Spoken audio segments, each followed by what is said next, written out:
নমস্কার বন্ধুরা, education culture YouTube চ্যানেলে তোমাদের স্বাগতম। তো আজ অর্থাৎ 7ই জুলাই 2024 তারিখে তোমাদের কিন্তু যারা স্টুডেন্টরা রয়েছো পলিটেকনিকের ফার্স্ট এবং সেকেন্ড ইয়ার অ্যাডমিশনের জন্য, তাদের কিন্তু আজকে সেকেন্ড ফেজ কাউন্সিলিংয়ের রেজাল্ট বেরোবার কথা। তো দেখো, তোমাদের এই যে সেকেন্ড ফেজ কাউন্সিলিংয়ের রেজাল্ট কখন বেরোবে, এটা কিন্তু আমি কেন, যে কোনো ইউটিউব চ্যানেলের যে কোনো দাদা হোক, কেউ হোক, তারা কিন্তু এর উত্তরটা দিতে পারবেন না এক্স্যাক্ট কখন বেরোবে। প্রত্যেকের কাছেই কিছুমাত্র প্রেডিকশান রয়েছে এবং এই প্রেডিকশান মারফত আমি তোমাদের বলতে পারি যে এই সময় রেজাল্ট বেরোতে পারে। তার কারণ দেখো, প্রিভিয়াস যদি আমি কথা বলি, প্রিভিয়াস তুমি 2022-23 শিক্ষাবর্ষ, 23-24 শিক্ষাবর্ষ এবং এই বছর অর্থাৎ 24-25 শিক্ষাবর্ষ, অর্থাৎ এই যে তিনটে শিক্ষাবর্ষ পরপর গেল, এই তিনটে শিক্ষাবর্ষের কিন্তু প্রত্যেক ক্ষেত্রেই আমি দেখলাম যে রেজাল্টটার ব্যাপারটা হচ্ছে তোমার সন্ধ্যের দিকে বা রাতের দিকে না হলে কিন্তু রেজাল্ট বেরোচ্ছে না।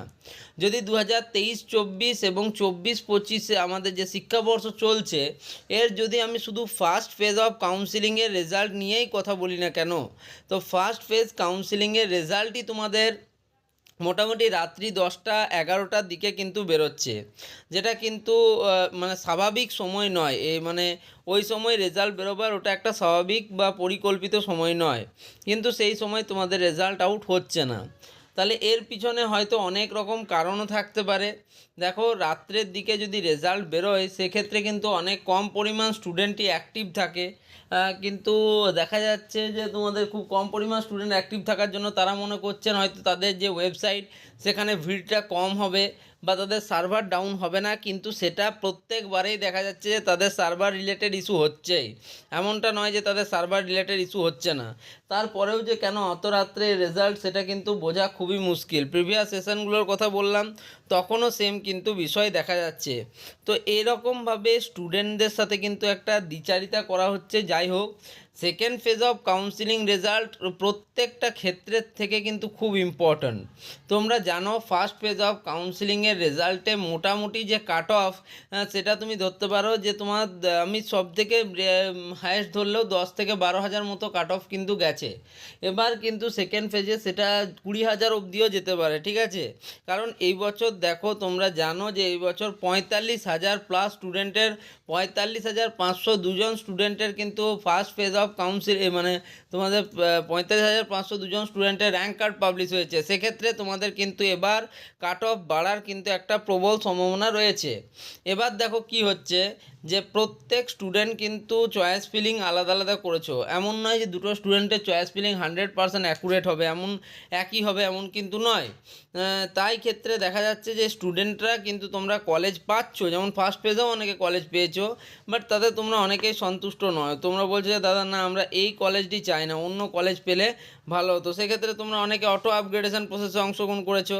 এবার অটো আপগ্রেডেশন প্রসেসে অংশগ্রহণ করার পর দেখা যাচ্ছে যে তোমাদের কিন্তু অনেকের যে ব্যাপার রয়েছে, যে তারা কিন্তু এই ফেজে, সেকেন্ড ফেজে কলেজ পেতে পারো। সেক্ষেত্রে তোমরা অবশ্যই কিন্তু এই সেকেন্ড ফেজের জন্য ওয়েট করে আছো। তো আশা করি তোমাদের কিন্তু খুব তাড়াতাড়ি রেজাল্ট দেওয়ার কথা। এবার দেখো, আমি admission in polytechnic for first and second year 2024 এই অপশানেও যদি তোমাদের ক্লিক করি, তাহলে দেখো কিন্তু এদের নেটওয়ার্ক কানেকশানের কিন্তু একটা ইস্যু চলছে এখন। যদিও এদের প্রথমেই দেখো দেখিয়ে দিচ্ছে কানেকশানের কিন্তু সিকিওর নয়, তারপরে কিন্তু ওয়েবসাইট খুলছে। দেখো তোমাদের এখানে কি লেখা রয়েছে, দেখো, allotment acceptance and upgrades closed at 11 AM on July 6। মানে তোমাদের অ্যালটমেন্ট তোমরা নেবে কিনা বা আপগ্রেডেশন করা, সেটার কিন্তু লাস্ট সময় ছিল 11টা 6 জুলাই, এবং তোমাদের যে ভ্যারিফিকেশানের স্ট্যাটাস, কলেজ ভেরিফিকেশান, সেটা কিন্তু 5টা অবধি থাকছে আজ, অর্থাৎ 7ই জুলাই পর্যন্ত। তো এখানে গেলে কিন্তু এখন অবধি তোমরা দেখতেই পাচ্ছ যে সেকেন্ড ফেজের কিন্তু রেজাল্ট এখনও আসেনি। তাহলে ওপরে কিন্তু দেওয়া থাকতো যে second phase allotment result has been published. তো রেজাল্ট কখন আসবে, কি আসবে, আমি তোমাদের জানিয়ে দেবো। তাই তোমাদের কি করতে হবে, তোমরা এক কাজ করবে, তোমরা এই চ্যানেলের সাথে যুক্ত হয়ে যাও, তোমরা চ্যানেলটিকে সাবস্ক্রাইব করে নাও, ভিডিওগুলিকে লাইক করো এবং বন্ধুদের মধ্যে অবশ্যই শেয়ার করো। ধন্যবাদ।